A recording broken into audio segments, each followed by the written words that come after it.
So today we are doing a case study, a business case study. Okay. And this is a real world business. And All right. we are using something that's been basically put in the public domain on a TV show called The Profit that's on CNBC. And If you haven't seen it, it's fabulous. great show. Yeah. And most of the businesses are family businesses in some way or not. So this is the first If not family, then there are friends. Yes, Yeah. very close friends that have been that friends for ever years and like family. Right, exactly. The dynamics are very similar. They are Very similar. So the company in question, this was the very first episode, season 1 from 2013. Well, a long time ago. And That's almost 10 years. The company was 1-800-CAR-CASH. And it is still in business, thanks to, I guess, Marcus Lemonis, the guy who's the angel investor that is the star of The Profit. Okay. And So where are they located? They were located in Manhattan, Okay. in a Wow. ground floor of a big building. It wasn't particularly attractive in the beginning of the show, and he came in because he saw potential for growing that business. Well, they had contacted him. I was going to say, somebody his had to deal start is, something. if you're in trouble, call us, and they took Vet him. them and all that. They vetted him and decided if it was an investment he wanted to make, because Okay. that's what he does. He buys part of the business, injects cash, and also brings his expertise. Right. Okay, so he does a bit of business coaching. I mean, he's doing that, but he's also coming in with a little bit stronger hand because he is putting his own money into the business. Right. So there's a difference there. So this particular business was founded in 1977. It was the business was, we buy used cars and give you cash. That was the whole model. Okay. It was just I've been in Manhattan. to make it to find. easy to get rid of your car. Okay, Right. and turn it into cash. And there's a lot of, because New York parking is crazy. A lot of people just don't need a car anymore, so they move to the city and whatever. So it was a solid model. 1977, it worked great for a long time. Then the 2007 recession hit. That hurt them real bad. Dropped their sales. It's somewhere in the 2000s. The sons, his two sons, took over. It was an older and younger brother. A few years apart. And then in 2012, just a year before they filmed this episode, the father had passed away. Oh, so they were still grieving. They were definitely still grieving, and that was evident in the episode. Right. So, I'll come back to that because I really think that influenced their, the dynamic between the brothers and the behavior, especially the older brother. So it's not funny, but it's surprising. They made $13 million of revenue in the year before the episode. Right. Okay, but they had spent $13.2 million. How So do you do that? That much detail really wasn't explained. Whoa. That's some mismanagement. They had some serious overhead. Oh yeah, I would imagine. Okay, Manhattan? and with that sort of financial pressure, they weren't long in business. They weren't going to be in business long at that rate. You can't expect to lose $200,000 a year and that. Yeah, and that kind of income, and so debt was mounting and so forth. So they were fighting, as might be expected, and there was a lot of pressure, and so they were grieving and fighting. And the older brother, I suspect, it wasn't really explained, but I suspect that because of grieving and because of being the older brother, he had taken a very, very strong approach to, even though they were 50-50 partners, he was in complete control. And he felt like he was responsible for everybody. And probably felt like, and you as an older sibling, you can relate to that. Yes. You said starts at birth when there's this little baby there, and you're partially responsible. So, there is the family dynamic in the business right there. So we have the older brother that will not listen to his 50% partner or any of his ideas, and they gave a couple examples where the younger brother would start to put forth an idea, and the older brother just said absolutely not, didn't even let him finish the sentence. Ooh, we've had that in a family situation, and so we understand that. Yeah, and the younger brother deferred to the older brother. He just clamped it down. Sure. And because he didn't want to fight, and he didn't want to make waves, and man, the resentment had to have been huge. I suspect he was hurting. Marcus pulled him apart, and pulled him aside. And really, instead of, which I thought was pretty brilliant, instead of coming at the older brother about not listening to his younger brother, he went to the younger brother and said, "You've got to assert yourself more." And he gave him an opportunity to do it by recording he was very creative, and he gave him an opportunity to verbalize a commercial, to narrate. Well, that's kind of cool. And so, he said, "This is your shot. You got to get it. Right. You got to get it right." And they took him to a studio, and that was interesting. But so you've got that dynamic going on, and then the other thing that was very evident is that the older brother was resisting any sort of change. It wasn't just an idea of his brother. It was he at one point he yelled at his brother in front of the crew and their employees, "Don't be buying pretty things. Don't be spending money on pretty things." Well, the place looked like it hadn't been updated or painted or not cleaned too much since 1977. So it's exactly like Dad had left it. Like Dad, created it. Yeah, like it had never. Whoa. Like it looked old and dingy, and the lights were dim, and they. So Marcus deals with, his little model is three things, 3 P's: people, process, and product. In this case, their product was really an experience. Okay, I'm jumping to that first because they're not.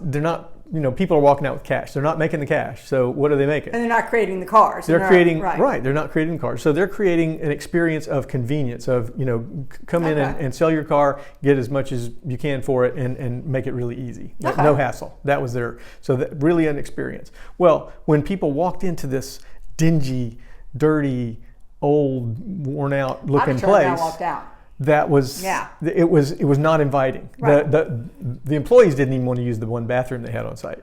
So it was and then I'm going to back up to process.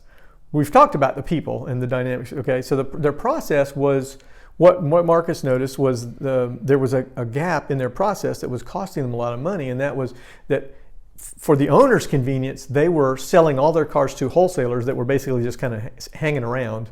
So a car came in, they buy the car, and then just ask the wholesaler how much for it, and basically they were making about $500. And Marcus had done his research; he knew they could make $1,000 to $1,500 per car. Sure. So they were giving away half to 2/3 of their profit, their margin, for their own convenience. Well, that's part of where that $200,000 went. And that's exactly where it went. And so that was one piece of the process. The other piece of the process was the customer experience. When the customers came, what they were doing was taking them into their office and putting them, basically not locking them in, but have a seat in the office and leaving them there all by themselves while they went and looked at the car and did the inspection. We actually had that happen last time we sold it. We have, and it's ineffective because yes, you're sitting there wondering what's happening that you can't see and what's taking so long. Well, you can't justify, but you can't tell a story or whatever around it. They come. You can't talk about the car, and they can't tell you what they found that they didn't that they felt like lowered the value. Right. So his strong suggestion was, change that and take the customers with you on your journey around the car and point out as you're finding things that are detract from the value of the car, because they've come in there with an idea of what the car is worth. They've gone to Blue Book or Kelly or one of the Edmunds, one of those guides online or more, and they've got a pretty good idea. Heck yes. And today's with the internet, you got to expect that. Sure. So they needed a layer of transparency, a level of transparency where they actually showed the owner this is how we're arriving at the value that we're offering you. Okay. And it just created a sense of fairness right there. So they upgraded the experience. The other part of upgrading the experience was a total makeover of the building. Oh God, I hope the inside. They changed the lights. They changed the color scheme. They redid the office, made it very new and shiny and pretty and a pleasant place to be. Cleaned the bathroom, all of that. A total remake. So that they upgraded the process. They got rid of the wholesalers, who had become, there was also, now back to the people part. Because he'd been working with these wholesalers so long, they had become friends. And he was very, very protective of them and his relationship with them, because it wasn't just business. And so it was very hard for him to do what Marcus told him he had to do, in order to stay in business with Marcus. That makes sense. So, so just to summarize, from a kind of coaching standpoint, aside from the investment, which was not what we do. No. But he brought. So what did he bring? The first thing he brought was he brought fresh eyes. Right. Okay. Which is what a coach does, is bring fresh eyes. Exactly. Walk in as if you're a customer with very little knowledge, and seeing everything with naivete and fresh eyes, and asking questions that an owner simply cannot ask, seeing things they can't see because they're in the movie. I mean, it's. Yeah, that's hard. There's other sayings about narrative, that, but you've got. It's just impossible to step back that far when it's yours. And so the fresh eyes questions, lots and lots of questions. What's the purpose of this? How long for this? How much? What are you measuring? How are you determining your margins? All those kind of things that Marcus asked, mostly around process, because process is something that can be adjusted and changed, and a lot of times the questions he asks are role questions. Who does what? Right. Whose job is this? Whose job is that? And many times he finds that it's unclear, or that one person is doing multiple jobs, and somebody else is sitting around, or two or three people are sharing one role, and so there's no accountability for that. Process improvements, we talked about that. So he came in and he observed, he asked questions, and he suggested. In his line of work, because he's taken an equity position, he doesn't have to necessarily suggest, he can insist on process improvements. True. But a good coach will, question and ask and help the business owner discover for themselves, and help the employees can often suggest process improvements because they're doing the work. And it's just a matter of creating a communication environment. And so he definitely improved the process, and then behavioral change is the last piece. So he instituted behavioral change in a leadership fashion. In other words, he started with observing the brothers and their interactions, and asking a few questions, and then he would point out what he noticed, like the one brother the older brother shut the younger brother down. He said, well, hang on a minute, I want to hear what he has to say. I think he's got a good idea. And this is like, here's the big guy saying that, and the older brother's like, huh? I mean, he was so in a habit of dismissing his younger brother and ignoring him that he didn't even know he was doing it. It was just a habit. That's what you do with younger brothers. You kind of dismiss them, right? And then by taking the younger brother aside and giving empowering him, very thankful. I mean, thank you for saying it that way. Yes, very much empowered him, encouraged him, told him, you've got good ideas. You have you're a 50-50 partner here. You've got to claim that. And so he encouraged that ownership of his ownership, his psychological ownership of his actual ownership, and so they, by acknowledging these things and working forward and seeing some change, some positive change, it brought the brothers much closer together. And so they could work together. It was a start, right? I mean, this was just a couple of weeks out of their life, but it made a huge start. And so before the episode was over, they had already sold their first franchise license to an outside investor, and today, what a good model. At some point during the late 2017 or something, I think there were 70 franchises across the country. Whoa! And the original store has expanded in the Manhattan, New Jersey area to several locations. Wow! So that's cool. It is.